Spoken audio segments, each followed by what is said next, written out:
wild, a million dead-end streets. The concepts of the albums was that the band didn't come from Earth, you know. So I guess we played that part to some degree. That seemed to communicate. I mean, we used to get fan mail, lots of fan mail, you know, where people actually did believe that. I said, no, Yorkshire, honest. Oh, from Yorkshire? Well, of course they'll be fantastic.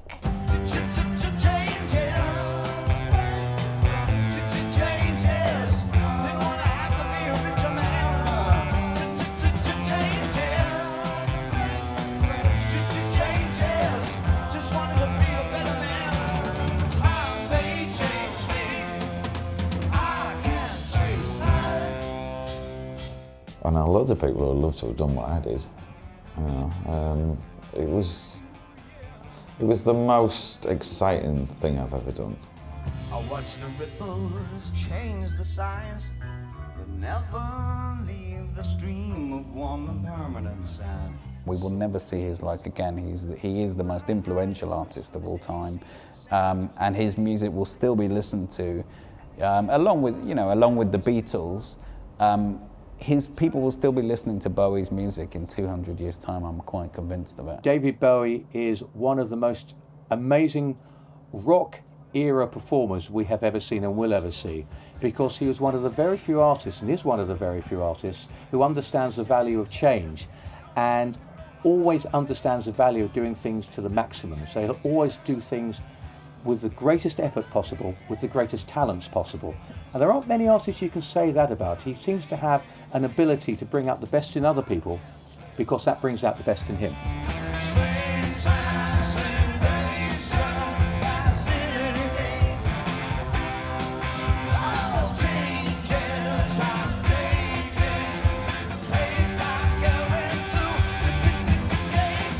He appealed across the board to gender benders, to men, to women, to boys, to girls, still does.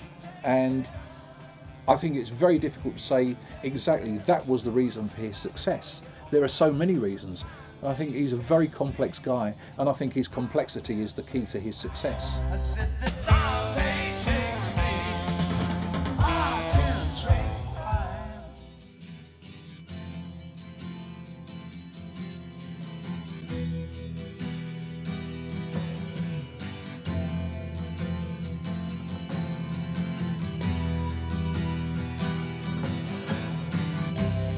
Ground control to Major Tom.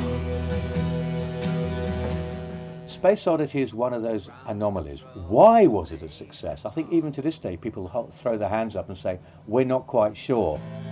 Take your protein pills and put your helmet on. I think Space Oddity worked really because it was different.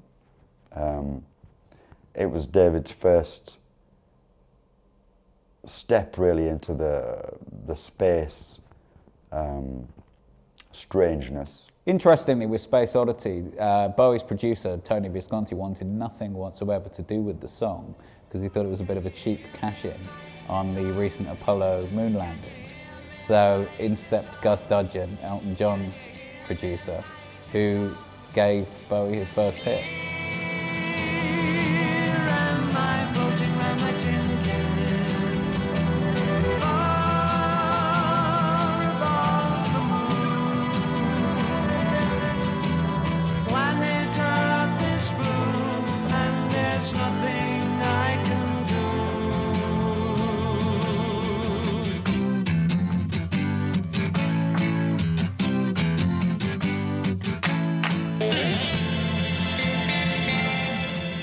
Well, Space Oddity remains, I think, to Joe Public, the favourite Bowie song. It was a big hit.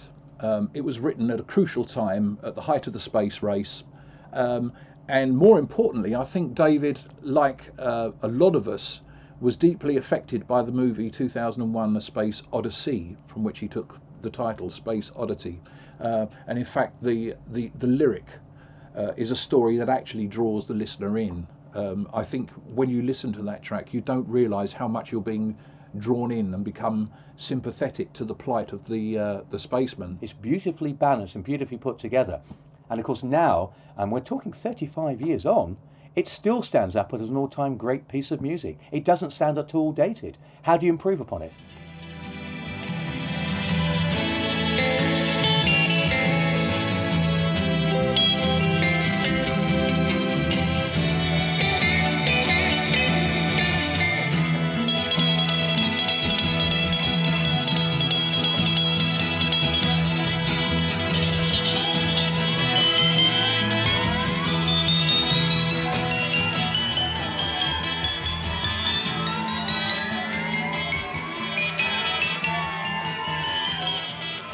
Hunky Dory wasn't actually the start of Bowie's career, but it was certainly when he arrived in the big time. Although The Man Who Sold the World established Bowie as a credible artist, as a performer, whereas everything before was a little bit odd, eccentric and almost gimmicky, Hunky Dory was the album that most Bowie fans would now look back at and say, well, that was when we really started to identify with what he was doing. And that's when the chameleon aspect started to come through, because it did have such a diversity. And it was all locked together by Bowie's own personality and force of talent. Changes is an absolutely perfect opener for the album. It's like a signpost for everything Bowie was going to do over the next few years and become the musical chameleon that he did. How the others must see the faker are much too fast to take that test. Changes. Changes. They wanna have to be a richer man.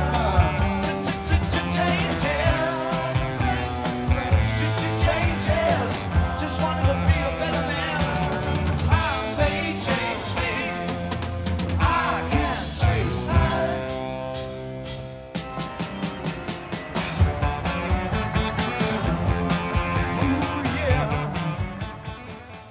Played it through on the keyboards, and he said, well, you know, everybody in sort of from the beginning, so the bass comes in with the keyboards as he's changing his chords, and he's just doing the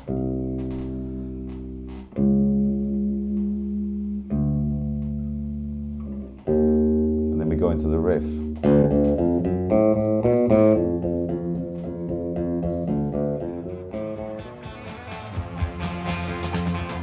I watch the ripples change the size, but never leave the stream of I water. can't think of anything better to sort of signal the way forward and let you know what was to come.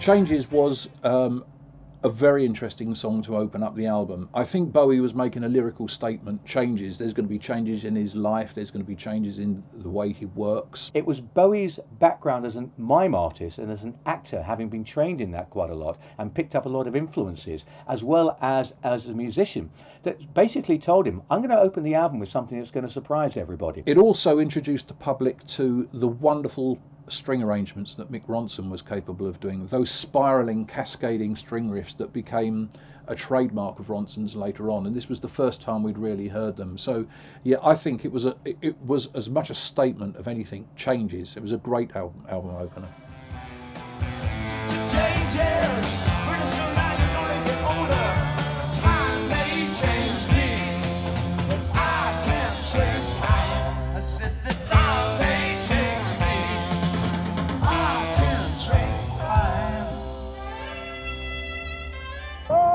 Behind the scenes, his costumes are professionally cleaned and pressed. During the act, he slips into something new 3 or 4 times at least. David's chosen today a neat little model with a fringe. They are. Oh, it's all right.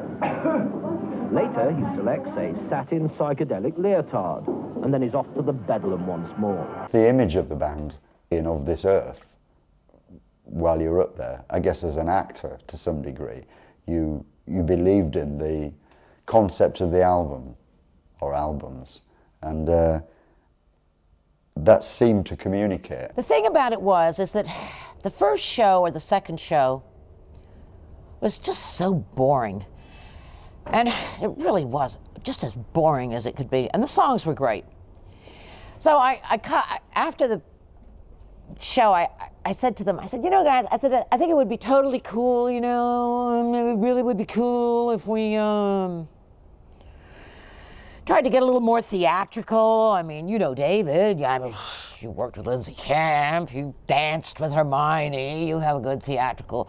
And I was making it sound like it was all my fault, so David could stay butch. This was Dumb Angie.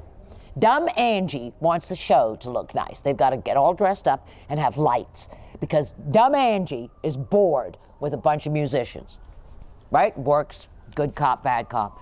David was, you know, well, I don't know, Angie. That's an idea, though. You know, looking at the boys from Yorkshire, and the boys are looking at me, and I'm going, listen, guys, it'll be cool. It'll really be cool. You don't have to wear anything you don't want to. You don't have to dress up any way you don't want to. You have to choose how you want to look. If you don't make the choice, I'll make it for you. I said to Ronno, I said, how about, he always looked beautiful. You know, his shirts, his mom just kept him immaculate. His shirts were starched and perfect, and I knew that's how he liked to look. And I said, well, Ronno, how about a suit? You know, some kind of... Well, I don't want to look ridiculous when everyone else is wearing costumes. I said, well, how about a gold lame suit? Oh, I don't know about that, Angie. That's Elvis, innit? I said, come with me to the shop. I've seen one. It's gold, but it's not lame. It was like tiny, tiny, thin corduroy, but gold. I mean, shiny gold. Ronno loved it. Ooh, I look fabulous in this. The fans were, I mean, we spoke to a lot and kept in touch with a lot of them. And it seemed to open a door for them to create, to experiment with clothes and looks and how they, their own creates. It made it sort of okay to do things, whereas they hadn't thought about it before. This was, I guess, so wild and odd that they probably thought, well, I've got odd ideas and I've always wanted to do that, but I didn't know. So that was good. That was a good aspect of it.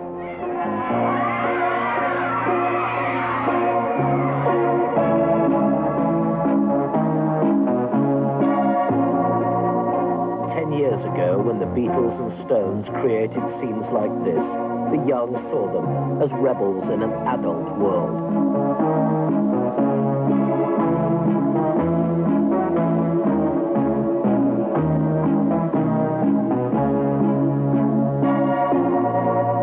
Bowie's appeal lies in rebellion too, only he must be more outrageous, for public tastes have changed.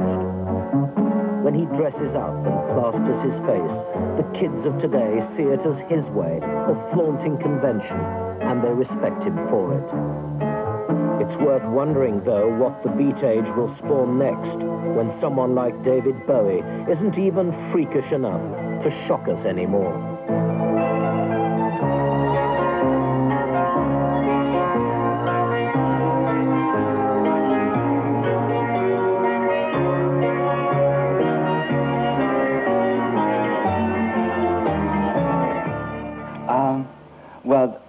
I seem to draw a lot of fantasies out of people, and a lot of the fan mail I get. A lot of it is awfully nice. I mean, they say, how's your baby, and how's your wife, and what's your mum's name, and things like that. But some of them are worth framing. We're in San Francisco, and we'd just come off stage, and we had like jeans and t-shirts on, just chilling out. And three guys bulled up, and they had roller skates on, dresses, beards, full makeup, earrings, the works, and they just stood in front of Mick, Trevor and I, and one guy just went, gee man, you're really weird. And we went, what? You know, it was like unbelievable, and they actually saw that we were weird, you know, and we looked at them and went, you're joking, man, you know. Most of the reasons that I do what I do is because I just like startling people. Startling? Yeah, something to do. England has a marvellous habit of being able to dissipate everything through this marvellous media. Long hair quickly got dissipated. I mean, I used to be able to stop traffic quite easily by just walking down the street. No more than that, just because I had long hair. I'm a real trooper, you know. This is my life, really, you know, writing or performing. There's not much else I want. It's the biggest kick I know. I know all the drugs and, you know, you get a different kind of buzz off those, but stage is just something else. It's partaking of people. I'm very much a character when I go on stage, I feel. I mean, Like an actor? yeah, I believe in my part all the way down the line, right the way down. But I do play it for all it's worth, because that's the way I do my stage thing. That's part of what Bowie's supposedly all about. I'm an actor. We toured America with Ziggy. The first American tour, we went out there for 3 months, and we did, I think it was 12 concerts in 3 months. We started off playing in a little place in Boston to, I think it was 200 people. And I always remember Tony DeFries saying, when we come back, there was a big hall next door that held 10,000 people, and we were playing in this small one that held 500. He says, we'll play that hall at the end of this tour, we'll play in that hall. And we did, we came back and did 2 nights, sold out, 20,000 people. How could he have been so important when they didn't sell any records? Because Tony DeFries talked RCA out of the tour support that helped keep them going long enough for the record sales to catch up. So it wasn't that they weren't good or anything like that, or that they couldn't sell records. It's because the audience had to catch up and grow up and understand what was going on. There was about a 2-year lag before they started selling. But to give RCA credit, and Tony DeFries, he kept RCA interested in paying, and RCA kept paying, and they were very kind.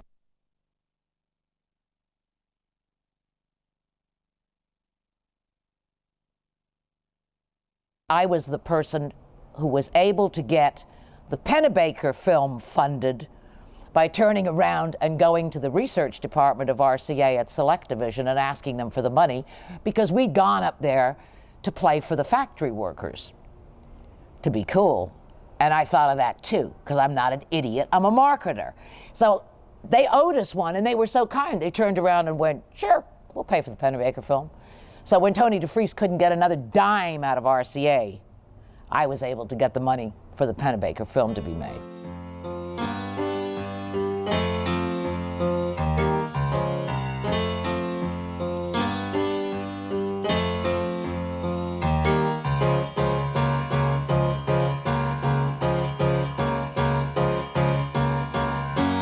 Wake up, you sleepyhead. Put on some clothes, get out of bed. Put another log on the fire for me. I made some breakfast. Oh You Pretty Things is an amazing track. It's a real kind of melancholy mix of melodies, strange stop-start time signatures, and these amazing lyrics that allude to cracks in the sky, which is actually Bowie talking about his split personality.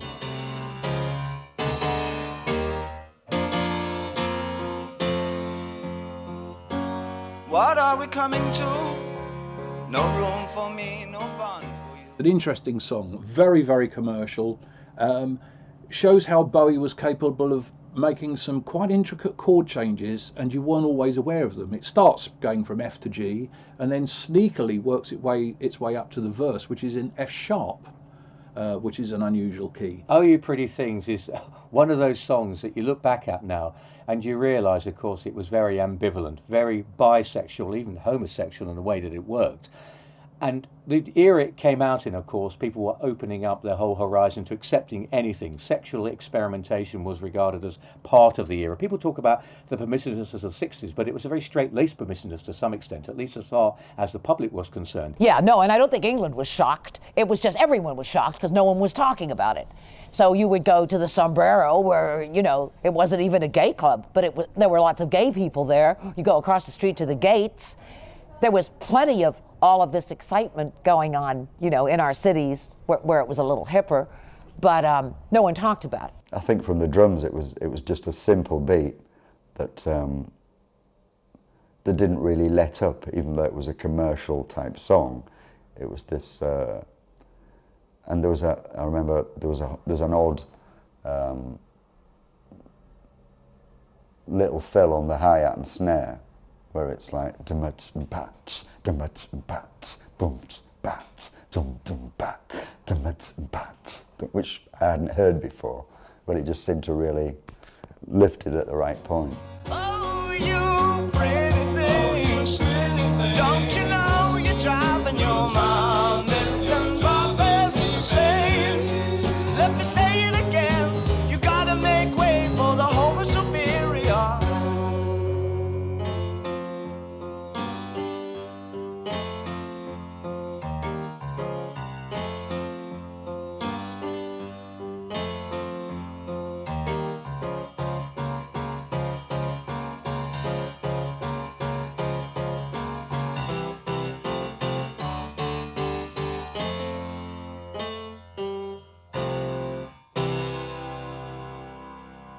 It's a pretty basic thing, really, you know. He's playing gong, gong, gong, gong, gong. He's playing nearly the same on the keyboard. Dong, gong, gong, gong. You know, it's that sort of thing. So you don't really need to put a lot in it, you know. It's just that.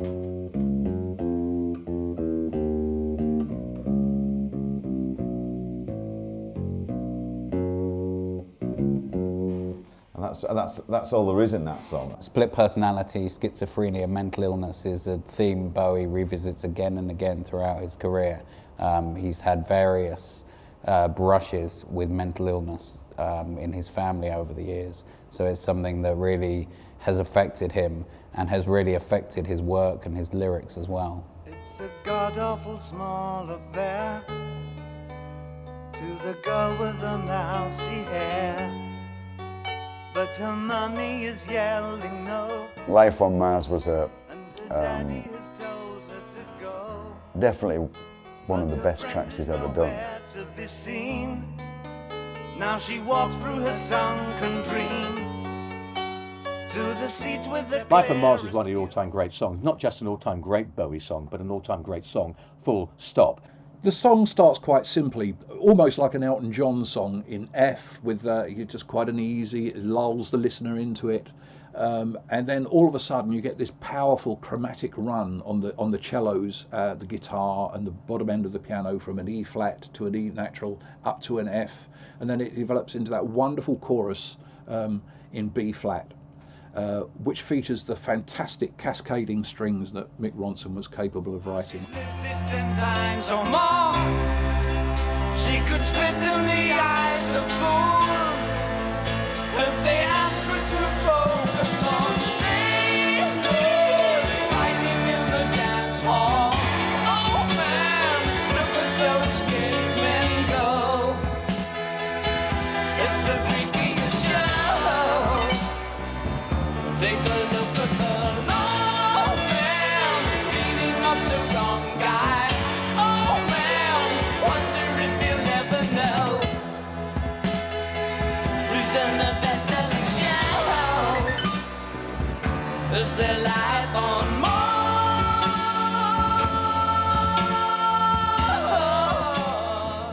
It was, I mean, it's the basic Bowie, as he was writing in those days, keyboard rundown, you know.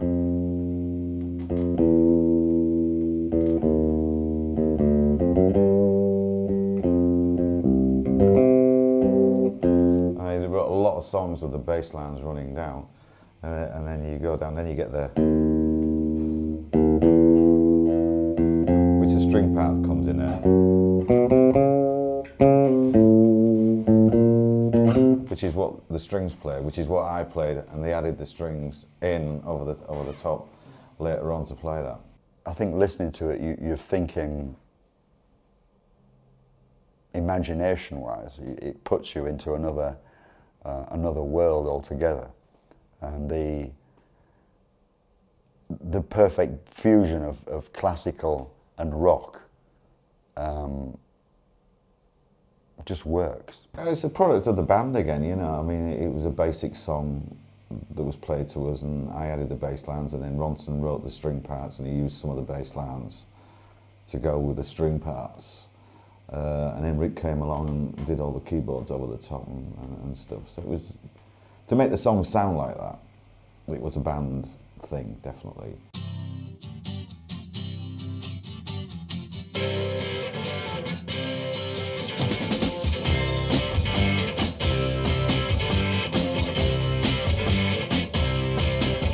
Well, I'm up on the 11th floor and I'm watching the cruisers below.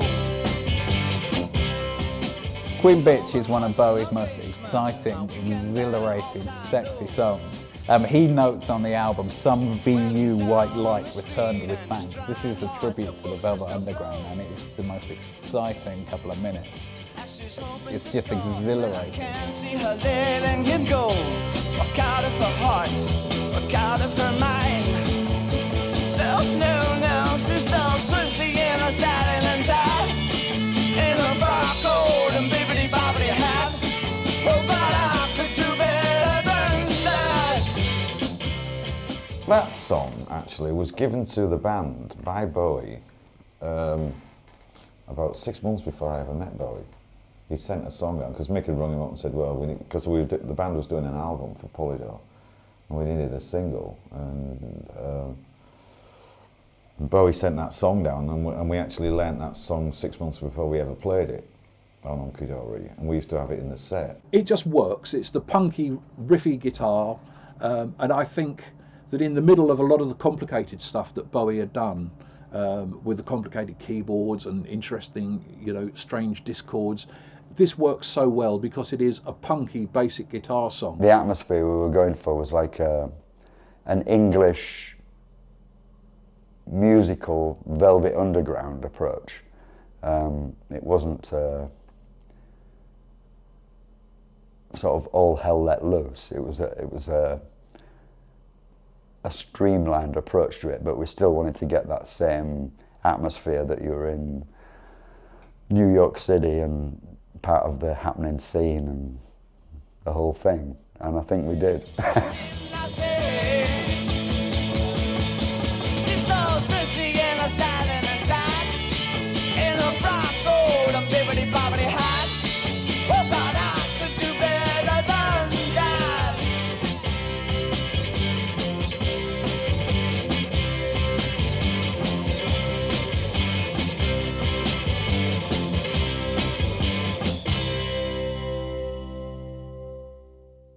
Hunky Dory is such an odd album because it's out of time and out of sync.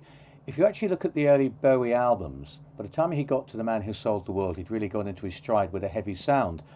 And then he took a complete directional change with Hunky Dory, which in a way should have come before The Man Who Sold the World, because The Man Who Sold the World led on to Ziggy Stardust.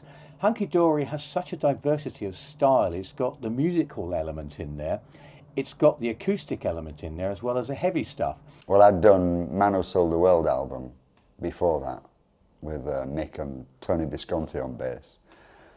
So for us, that was the start, really. That was the start of, I guess, really getting used to Bowie's writing, and some of the strange chord sequences and time signatures. Just getting familiar with how he wrote. It wasn't what you normally expected. Hey, no.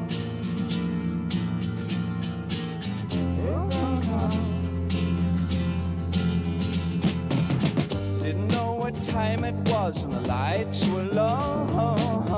I leaned back on my radio. Some cat was laying down some "Get it on, rock and roll," he said. Then the loud sound, it seemed to fade. Came back like a slow voice on a wave of phase. The intro of Starman can be quite disturbing to a trained musician's ear. He was fond of just leaving strings ringing open, and it starts with a B-flat chord played on the acoustic guitar at the first position, with the E and the A strings gaily ringing open, and he doesn't seem to give a monkeys about that. And then it goes back to an F chord with the bottom E string ringing open, as it did on Space Oddity. There's a starman waiting in the sky. He'd like to come and meet us, but he thinks he'd blow our minds. There's a starman waiting in the sky. He told us not to blow it, 'cause he knows it's all worthwhile. He told me, let the children use it, let the children use it, let all the children boogie. The effect is a sort of a disturbing discord that often a lot of contemporary musicians would not go for that sort of thing. And I think that's where there is a huge appeal in a lot of Bowie's writing, that he didn't do what was conventional.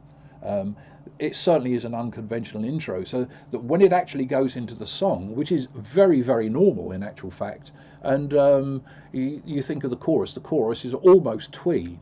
I think the intro is a great foil to the basic simplicity of the chorus. The impact's there anyway, but Bowie was great at building things. It's almost like he had a cinematic vision sometimes as a song. It's the old thing about build to a climax, and Bowie understood this. It was basically taking you through an episode of a story or a storyline. It's no good coming in and saying, here's the whole story, because that's it, you won't go any further. So he builds it, he keeps you on tenterhooks. Where's it going to go? How's it going to develop? And because Starman also has such a wonderful epic feel to it, by the time it reaches its climax, its crescendo, you're thoroughly involved with it.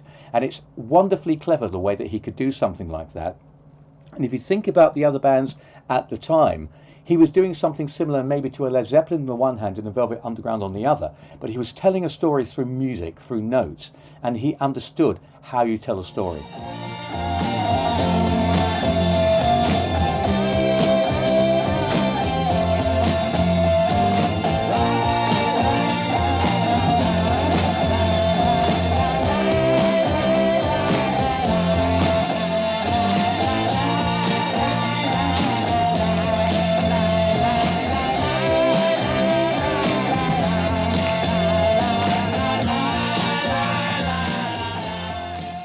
Mick Ronson was a genius guitarist, very underrated. Everyone these days talks about Jimmy Page or, well, I mean, so many people. Jimmy Page, Jeff Beck, Eric Clapton, all these kind of classic guitar heroes. People don't talk about Mick Ronson in the same breath, and I'd say he was at least as influential as all of those. Mick Ronson was a fantastic guitarist. He wasn't just a trash rock guitarist, which he was known for because he inspired so many trash rock musicians over the years. He was very delicate when he needed to be, very fluent, very fluid. He made the guitar speak. He was the consummate ensemble player. He was great in a band, he could be a great soloist, and he also proved that you don't have to play at 500 miles an hour to be effective. Mick Ronson is a very underrated musician. It's only because it doesn't, the record didn't say David Bowie and Mick Ronson that he didn't become as big a star as any of those guitar players. Or not so much a star, but in terms of someone that was talked about then and now as an incredible rock and roll guitar player. As a creative foil, he was incredible for Bowie. He did Bowie the world of good, and they looked so cool together. Poor Ronno, his mother, she said to me she said, well, I'm so glad you called and warned me about the photograph in Melody Maker. Because I called her and I said, oh, it was a big setup shot. I didn't want her to worry, you know, I didn't want her to have a fit, you know, just because we were taking liberties with her handsome son, making it, you know, look great on stage. And I didn't want her to think it was, you know, something she shouldn't be aware of, she couldn't be proud of. I said, nah, just say to them, look at that.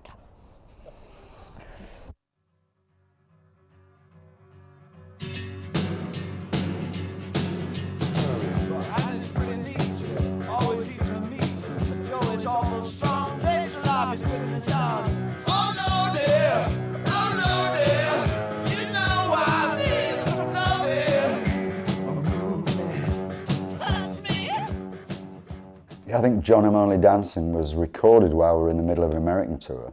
So it was, I think it was done in RCA Studios in New York. John I'm Only Dancing was again one of those strange songs that was very homoerotic in the way the tone it presented itself. It was a strange song that didn't really follow the normal patterns of rock songs, I guess. It had little twisty bits in it. We were never common. This is the line from the middle of John I'm Only Dancing, which is a lot of people like, a lot of bass players think it's a very good bass line.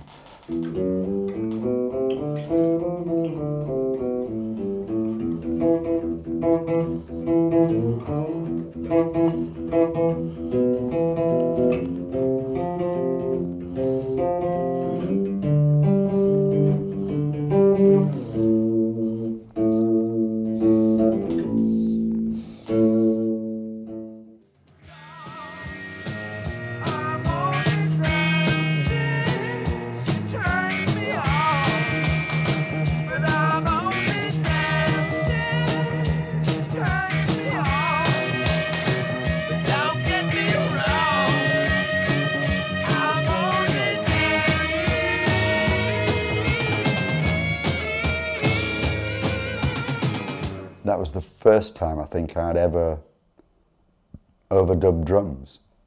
So I played a really straight, heavy rock beat, and then the tom fills, I overdubbed them all just to get as much power that I could possibly get into the toms. It was like, forget about the feet, forget about anything else, just hit those toms as hard as you can possibly hit them.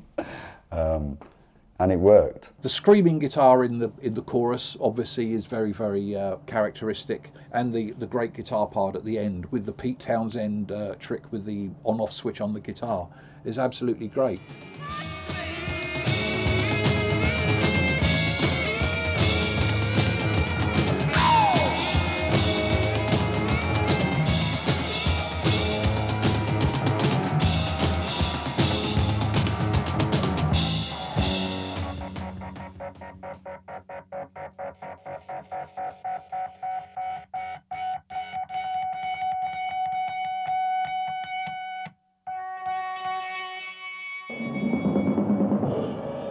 On the surface, the circus seems bizarre. Yet his backing group are professional musicians, the Yorkshire lads with down-to-earth accents, whose appearance merely seems to be moulded to fit into the Bowie image. Well, the lovely Trevor Bolder, him of the long sideboards that go down nearly as long as his legs, I don't think you can possibly overestimate how important he was to the early albums of Bowie. Trevor Bolder was a bassist who understood where he should be. He was aggressive, he was heavy, but he fitted in well with the Spiders from Mars because it was quite a heavy band.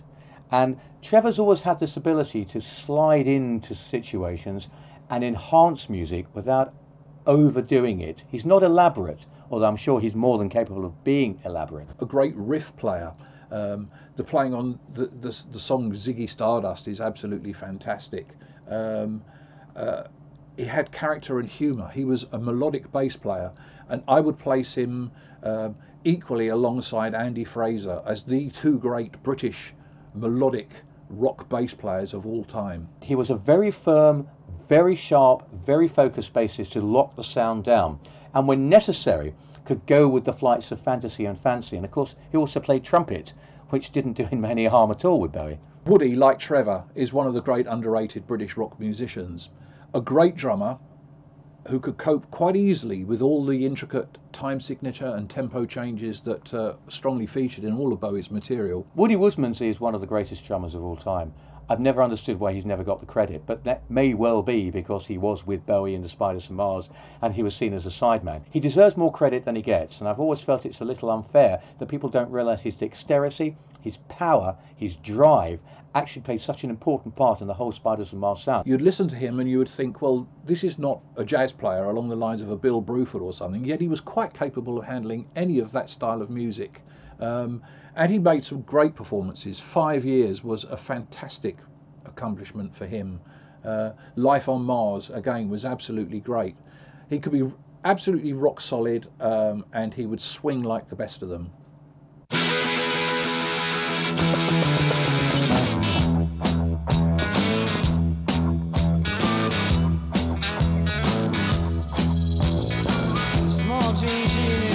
Off to the city, strung out on lasers and slashback blazers, and ate all your razors while pulling the waiters, talking about Monroe and walking on Snow White.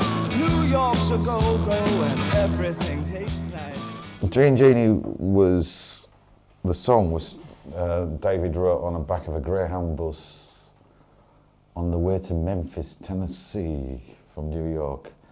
And originally, the guy that did the paintings on the album covers, Hunky Dory and Ziggy, George Underwood, was sat at the back of the bus with Bowie's Les Paul. And he was playing that riff and a few Chuck Berry songs he was messing about with, and David happened to cotton on to. So when George put the guitar down, David picked it up and started playing the same thing, same chord riff. And he sat at the back of the bus for about an hour and a half, just messing about and singing. They were all at the back of the bus. And 3 days later, we went back to New York, and we went in the studios in New York, and he played as Gene Genie. And he played the whole song to us, And then he said, we'll do a run through. So we did a run through. But I always remember that the Yardbirds had a song called I'm a Man, which was by some old blues singer, I don't know if it's Howlin' Wolf or somebody, that they'd done. And it was exactly the same riff. Da, da, da, da, da, da, da. So I always remember Paul Samuel Smith did a run on the beginning of that.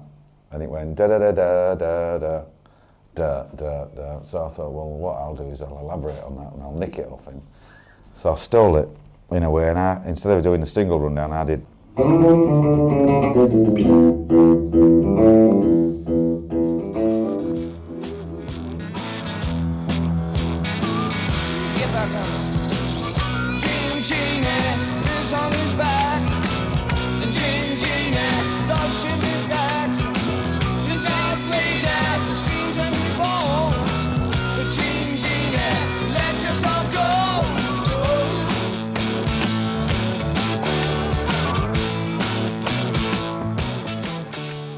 More feel than anything is, I think, the way it works. You know, when we learnt how to play blues in the 60s, if you were going to get work as a rhythm and blues band, you really had to be able to play the blues, and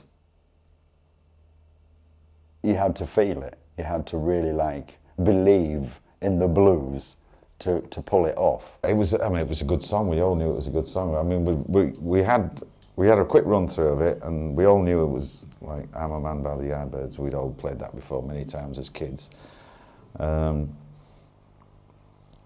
then we had one go at it, and we didn't keep that take. And then we had one more go at it, and that was the take we kept, which if you listen to on the record is where I actually make the bass mistake that's so famous that everybody points out to me, where I go down to the B too early. But it fits, so we keep it. And I still today, if I play that song, I still play that mistake, because everybody says, you've got to play that mistake, you know, you've got to play that mistake. So it was kept, it was done in one go, and everything was kept, the guitar solo, and I remember we started, I think it was 11 o'clock, by 12 o'clock it was all finished and mixed. And a week later, it was #2 in the charts in England. It was the fastest single ever recorded, I think.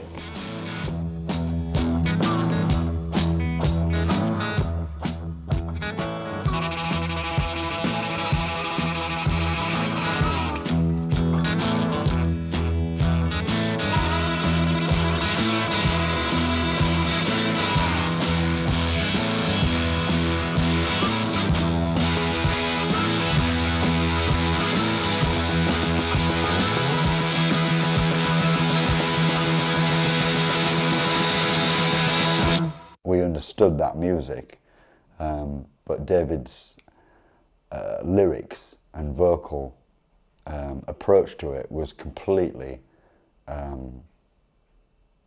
off the wall, really, for that time.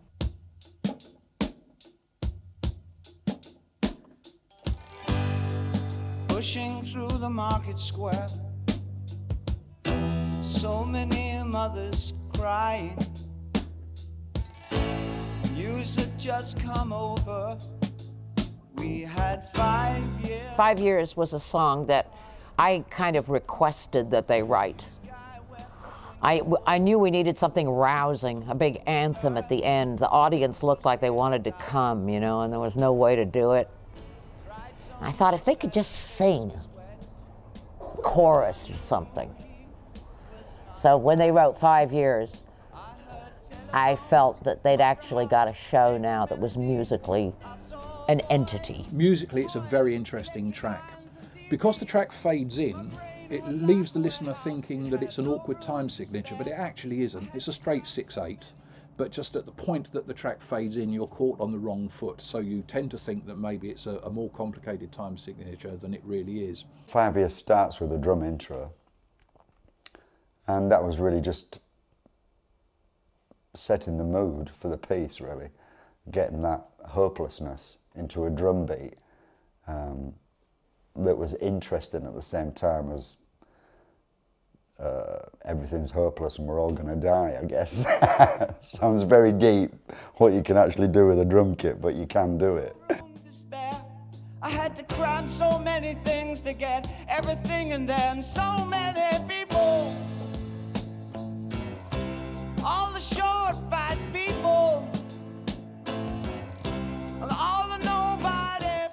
no matter where the arrangement goes, which it does get quite embellished on the way through and more desperate, the drum beat still has that apathetic hopelessness about it all the way through. And it was good actually playing that. It was like being the stable point through all this mayhem. The tempo also is so slow, it just builds up this incredible sense of tension, because it never really goes anywhere, it never fires off into another gear. It just kind of plods along in this kind of, but it's just, it brings you to boiling point really, because it's so slow and just plodding, but it's amazing. We got 5 years stuck on my eyes. 5 years, what a surprise. We got 5 years, my brain hurts a lot. 5 years, that's all we got. We got 5 years stuck on my eyes. What Bowie did in that song, it was an epic for a start, and the way that he built it was to keep you on tenterhooks. So when you actually felt like you were into the song, he'd take you in a different direction. It's an interesting song, it's because it's sort of, a lot of the rest of Ziggy Stardust is very sort of fast and furious and in your face. And 5 years is just kind of Bowie on Valiant, you know, but amazing. What an incredible song. It's a magic build from start to finish, and then a release again. And I think this is probably my second favourite Bowie track of all time.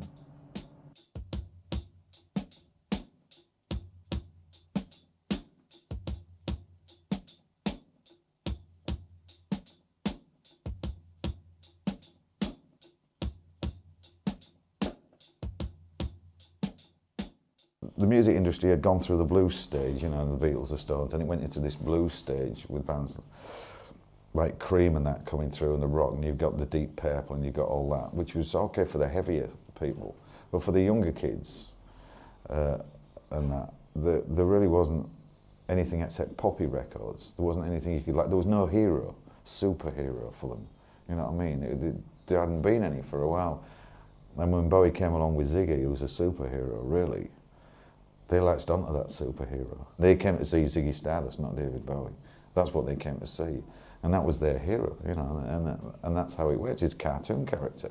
And that's what he was on stage, you know, and it worked perfectly, the way it was put together. It's really hard to say why was that a great album. It just happened. We just went in, we recorded it, and everybody loved it. Because it's not down to us. It's down to the people that buy it, it's down to the people in radio stations, it's down to the press. When they got this album, they just went wild about it.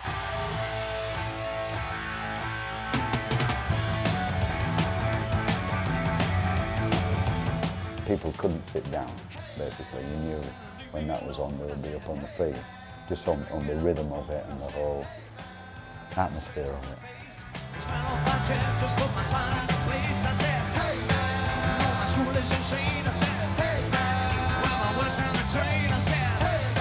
She's a total now. She said she had a state adventure. Adventure. Oh, that lonely man is a cannibal ticket. Back from Suffragette City. Oh, that lonely man is a cannibal ticket. Back from Suffragette City. She's out of sight.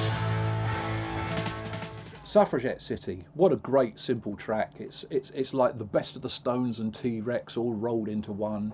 Another open tribute to Velvet Underground, who obviously influenced Bowie a lot. And it's another incredible intro. This kind of sexy riff from Ronson, you just kind of, woof, makes you want to go out and party with some girls. The Suffragette City just kicks butt. It's like it starts and it doesn't let up, and you're in a rock and roll city, you're in a rock and roll lifestyle, and that was the intention of it.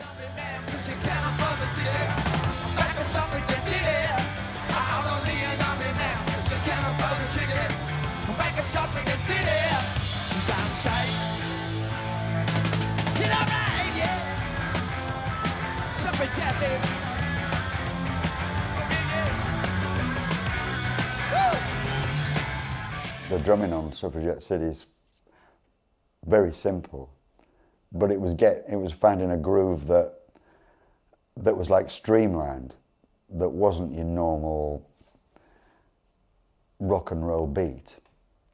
It was moving. You had to get sort of real motion into it. Bowie was actually quite a mean saxophone player. He played sax in a few bands in his David Jones years. But I think the sound of it is great. I think it captures that era of rock very, very well.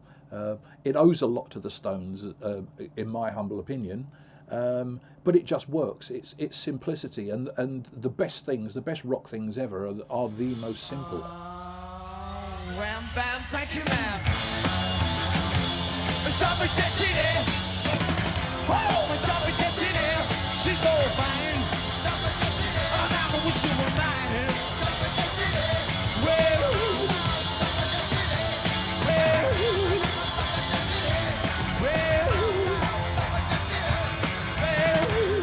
suffragette. Suffragette.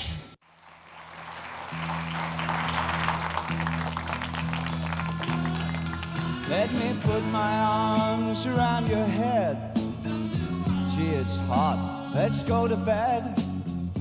Don't forget to turn on the lights. Driving Saturday, every time I hear it, just reminds me of two things: the Rocky Horror Show and Back to the Future, because it's got that 1950s B-movie feel to it. It's doo-wop. It's cinematic in the way it's describing itself as well. Driving Saturday is another one of my favourites, actually. I think it's just a futuristic rock song that isn't pretentious. It's just, I think that track's going to we'll see more of that track in the future. I think it's been passed over for some reason. It also proved that, of course, he wasn't just this, rock monster guy. Bowie also loved black music, I mean, he insisted on being booked onto Soul Train when they were promoting Young Americans. He was the first white artist who'd ever been booked on Soul Train in America. Classic Bowie. He just didn't ever operate by anyone else's parameters or rules. It's always funny, and he's strong and ass to stay. And she'd sigh like Twig the Wonder Kid and turn her face away. She's uncertain if she likes him, but she knows she really loves him. When I came down to London to join Bowie, I had a full beard. I mean, I had a full beard. It was down to here, right? Because I was I'd come up with the blues era, and Fleetwood Mac and the Beatles and all that. Everybody had beards, And it was getting to the end of that era, It was about time I shaved it off anyway. But and Mick and Woody were clean shaved, and Bowie was clean shaved. And I kept looking at them, and I kept thinking, well, I look just so odd against these two. I'm just ain't going to match in here. So what I decided to do was, I thought, well, I'll shave the middle out. So I shaved the middle out, all right? And I left the tash and the sideburns. And I had that for a while. And I thought, no, that looks stupid. So I shaved the tash off, right? And it was just at the time when we'd just done Ziggy and we were getting the image together. And I thought, well, I'll shave the sideburns off as well. And then Angie Bowie says, don't you shave them off. They're part of your image now. So I was left with them. And then of course, she sprayed them silver because she had this silver tender spray that she went around spraying everybody with. And she got hold of me, and that was He looked unbelievable. I mean, forget about Japan. Japan thought that they really invented all that. Trevor, he got to Japan. The Japanese were crazy about him. He's the only one that looked like them. No, the rest were blonde. You know what I mean? Trevor looked like he was Japanese. The fans went crazy, and he dug it. Driving Saturday. It's a driving Saturday. It's a driving Saturday. It's a yes sir, yes sir, yes sir, yes sir, yes sir, yes sir.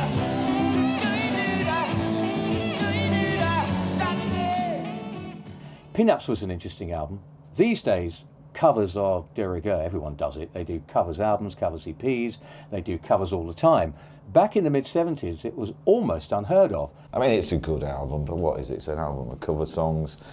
There was a story once that somebody asked Bowie about why did he do that album, and he said, "Oh, I did the album because the band were bored and needed something to do, so he blamed us for it."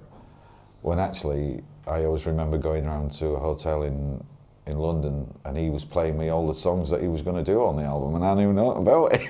There was obviously an album was needed by a record company or whatever, and that was the obvious choice, really. Some of the tracks I think worked, others would have been better left. Most of them. It was all stuff from his era going down the marquee, all the bands he saw on the marquee. Right. And he picked some great songs, but it wasn't a Bowie album. It was a cover version album. And the last thing people want when you're riding on the high of Ziggy and Aladdin Sane is for him to come out and do a cover album. You know, they want new material. You're shooting up as usual, like tomorrow wasn't there.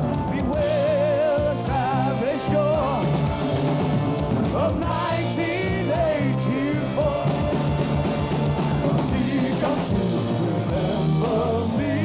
We played out an all-night movie road.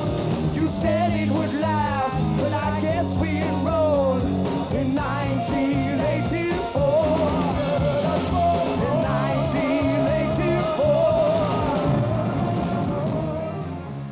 Diamond Dogs was a little bit of a patchy album. It was coming towards the end of a certain era for Bowie. And you sometimes got the feeling at that point that Bowie allowed things to go on slightly too long. Later on in his career, he'd be very ruthless in terms of, right, I don't want to do another album like this because I've done everything I want to do in that area. Heroes and Low, for instance. He could have done a third album because I think everyone was fascinated by where he'd go. So, no, I've done it. I don't need to do anything more because I can't top Heroes. Many people think that Diamond Dogs was a bit of a disappointment, and I have to put my hand on my heart and say I think yes, it was. I think he'd fired the Spiders from Mars. Goodness knows why. One hastens to guess why he would have broken up such a successful format. I mean, one minute we were doing the show and everything was going fine, you know, and the next he was retiring and the band was fired. It was desperate. It was a desperate album in content, but I thought it was incredible in setting a whole scene up of desperateness and the 1984 approach. I think it was brilliant in that context. I think Diamond Dogs definitely suffers from that lack of band cohesion. Maybe the songs also were a bit ambitious. They're very themed, very much around the whole 1984 George Orwell thing. So, you know, maybe it was a bit too conceptual. I think it stretched audiences just a little bit too much in the image of it and the content. It's probably up to that point, the stretching was just enough that they could actually tolerate. It stretched them, but it didn't overstretch. And I think Diamond Dogs just pulled it a little bit into the, ooh, not sure if we want to go there.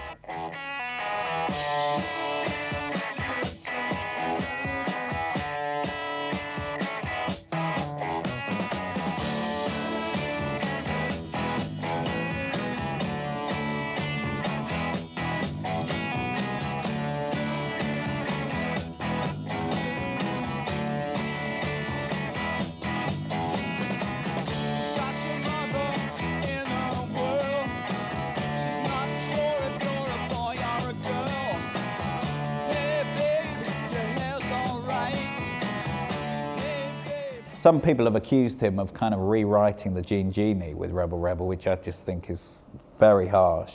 It's a classic Bowie single, one of the best riffs Ronson ever wrote. Of course, Rebel Rebel was the big hit single from Diamond Dogs, and was it as good as previous singles? As a song, I think absolutely. I think it was great. That wonderful riff. Say I'm gone, it's everything. Don't put them on. Rebel, rebel, it's on your dress. Rebel, rebel, your face is a mess. Rebel, rebel, how could they know? Hot tramp, I love you so.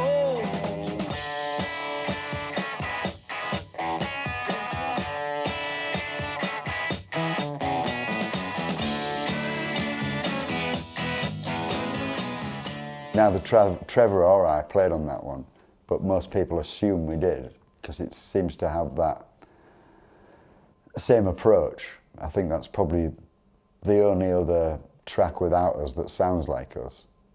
Whether that was intentional, I don't know, but it was definitely a good single. Up until that point, drugs hadn't really been a big part of his life, but from the Ziggy period onwards, drugs were a big part of Bowie's life.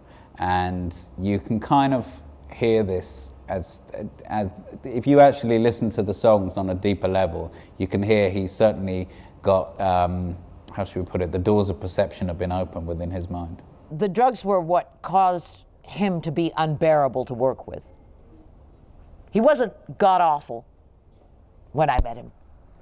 He really wasn't. He was charming. The drugs in America caused him to be, first, incommunicable. He couldn't speak. He couldn't put two words together. Throw him on a stage, he was fine. He could do the whole show and come off and he'd be a blithering idiot. But like Marianne Faithfull, throw him on a stage and he was fine. But that's not enough. I'm sorry, I wasn't in awe of what he did on stage. I've seen better people on stage. What I was interested in was whether we were delivering quality material. I know it sounds camp, but I'm serious. I'm really that old-fashioned. I just wanted to know that it was a great show and the music was as great as it could be and you could hear it and they looked good and it was exciting. Well, I accomplished that. I couldn't accomplish anymore. After that, he wouldn't talk to me. After that, I was persona non grata. All he wanted to do was to get rid of me. The Hammersmith Odeon in London. David Bowie plays the part of Ziggy Stardust for the last time. Ziggy was Bowie's most celebrated role, a weird and fated rock star who was both a parody of the archetypal rock star and an extension of Bowie's own personality. Now Ziggy played guitar, jamming good with weird the spiders from Mars, where they played that left hand, but he made it too far, became the special man. Working with David was different. It was, you know, sometimes a matter of keeping up with where he was going. I know loads of people who would love to have done what I did. You know, it was the most exciting thing I've ever done. In the studio, sometimes impatient, you know, which probably led to the reason why we only did 3 takes at the most. He would expect everybody to really have it together. So you had to, you know, otherwise the atmosphere would go a bit sour. Once you knew that was the game, then you played that game, and it was all right. So that got tough. Well, the band, you've got 3 musicians from Hull. 2 of them have played together for quite a long time in a band called The Rats, and then me, who played in the area in another band, a rival band. And we all did the same sort of music. And we were all into heavy rock and blues and power music, you know, good feel power music. And then when I joined, we still had that. And then we took it to Bowie, who basically, in some respects, was a folk singer. And you put his songs with our music and our power that we had, and he's put the really great songs together, and all of a sudden the songs change because the band turns it and twists it, and you come up with a great combination, you know. And I think that's what happened. It was just either happened by chance or it was fate or whatever, I don't know, but it just happened. It just gelled. It's like that thing of the happy times are getting there, not necessarily when you get there. you know, when you look back, you realise that they were the good times, and you didn't sort of notice the really good times because you were going through them thinking the good time was at the other end. But you get there and look back and you go, no, that was a good time, you know. I mean, even sleeping in a sleeping bag on his landing in his flat, which is where we probably slept for about a year. The whole band were in sleeping bags, you know, doing the first albums and that. And at the time you think it's rough. You look back and you think, no, it was actually cool. We got up, had a coffee, went down and played drums straight away and jammed, and then had breakfast, and, you know, it was good. It was a good scene, you know. And then to do Ziggy, and then from then on for Ziggy to take off. I mean, I'd always wanted to be in a band that was successful, and that was huge, you know. And it wasn't the sort of success where you do an album, you have a hit album, and then nobody ever hears about you again. To do Ziggy, which is a classic album, and it always will be, you know, it's up there with Sgt. Pepper and stuff like that. It was amazing to play on that.